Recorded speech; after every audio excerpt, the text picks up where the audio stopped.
Now, Staff Sergeant David Bellavia will lay the remembrance wreath in honor of the 93,129 United States servicemen from all the branches of service whose last known status was either prisoner of war or missing in actions. These individuals have never returned to their families or home. We shall not forget you. In the presentation of the wreath, we are reminded by its shape that there is no end in sight, and of the eternal love we have for all who have served this great nation, those we personally knew and those we didn't, for we decorate all of the faith who believe. We are also reminded by the circle of green that it continues on forever, and so it is for those we honor now today with each wreath we place. For some, there is a personal connection and memories of the loved one to this very moment. But for those we didn't know, there is a mutual respect and reverence in our actions as we say thank you for your service. We give to you as you gave to us so that we would have this mighty nation to call our own. The freedoms we enjoy today have not come without a price. Lying here before us and in the cemeteries throughout this nation are men and women who gave their lives so that we can live in freedom and without fear. We can worship as we see fit. We can raise our children as we believe as we should. We can travel from one end of this great nation to the other and not have to ask permission to go.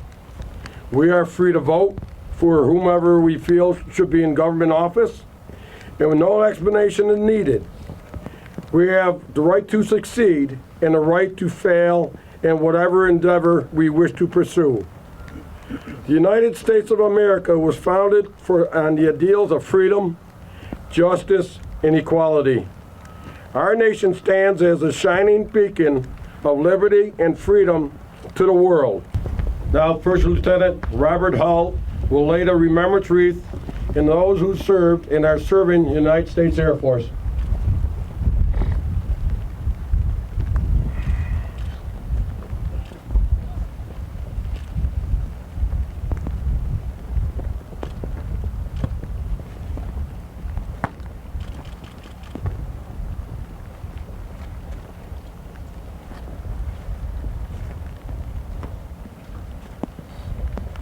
The next generation has to be better. All that we ask is that we're remembered. Our service is remembered. And finally, in our region, we have a final resting place that is worthy of the men and women and their life of service. Now, I want to remind you that not everyone buried here lost their life in combat defending this country. But every single person that will be buried here in the future and presently was willing to give their life for this country. There is nothing more sacred than that. And the fact that we choose to stand in this weather and remind every single person that if you serve your country at a time of war or a time of peace, that you will be a part of the family. Our Army today is the world's largest adoption agency. We are.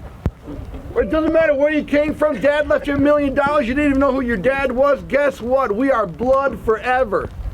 And every Christmas, no matter if you're living or you have passed on, there will be a reminder that you were here, that your service counted, that it's valued, that it's appreciated.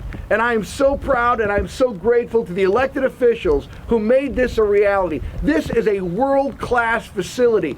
It's in our backyard, and we will remind every young person, every person who drives by, this is an area of patriots that are willing to serve their country at any time. God bless you for coming out here. Merry Christmas. May God bless every veteran and our service, and may God have mercy on anyone stupid enough to threaten our way of life.